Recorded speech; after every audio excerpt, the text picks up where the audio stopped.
ओम नमो भगवते वासुदेवाय. स्तुती करावी परमेशाची असं म्हटलं जातं. सामान्य माणसांची स्तुती करू नये. जे भगवत स्वरूप आहेत अशा माणसांची स्तुती करावी.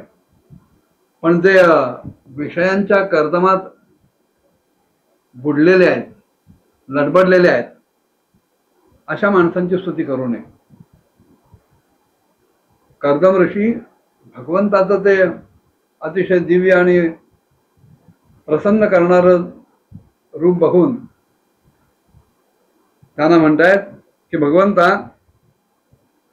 केवळ आपणच स्तुती करण्यायोग्य आहात. आपण संपूर्ण सत्वगुणाचे आधार आहात आणि योगी लोक योगरत होऊन ज्या दर्शनाची, जे आपलं रूप बघण्याची इच्छा करतात, आज तेच आपलं रूप मला बघायला मिळालं आणि माझ्या डोळ्यांचं पारणं फिटलं. डोळे असल्याचं सार्थक झालं. आपली चरण कमल म्हणजे भगवंता हा संसार सागर पार करून जाण्यासाठी आवश्यक असलेली नौका आहे, जहाज आहे. ज्या पामरांची बुद्धी आपल्या मायाशक्तीने मारली गेली आहे, ज्यांच्या ठिकाणचा सदसद विवेक आपल्या मायेने मारला गेलाय, अशीच माणसं तुच्छ आणि क्षणिक असलेल्या विषय सुखांसाठी की जे नरकामध्ये सुद्धा प्राप्त होऊ शकतात, अशा विषयांसाठी आपल्या चरणांचा आश्रय करतात. परंतु भगवंता, आपणच त्यांनाही ते विषय उपलब्ध करून देता, ते भोग त्यांना मिळवून देता. खरं सांगायचं तर भगवंता, आपण अतिशय थोर असा, श्रेष्ठ असा कल्पवृक्ष आहात, कल्पतरू आहात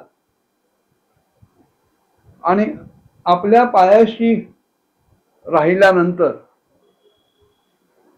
माणसाच्या चित्तामधल्या सगळ्या मनोरथांची पूर्ती होते. ती पूर्ती आपणच करता.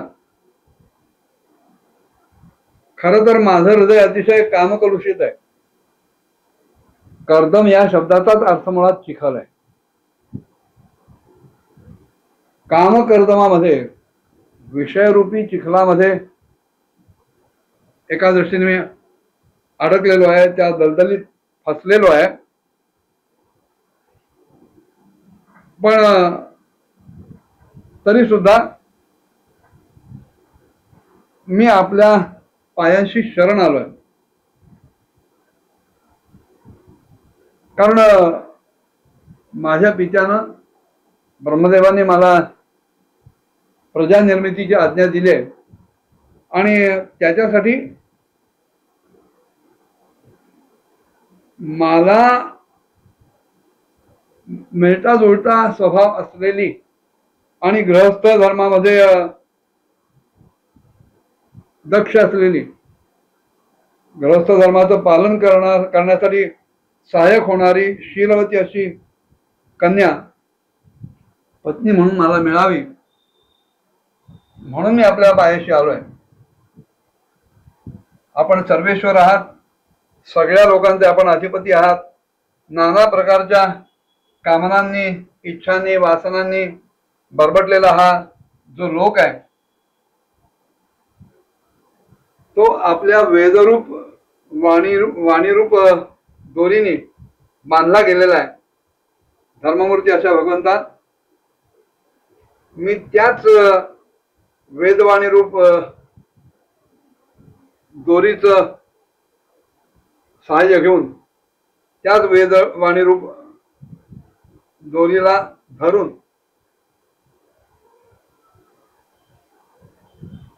काळरूप असलेल्या आपली मी पूजा करतो.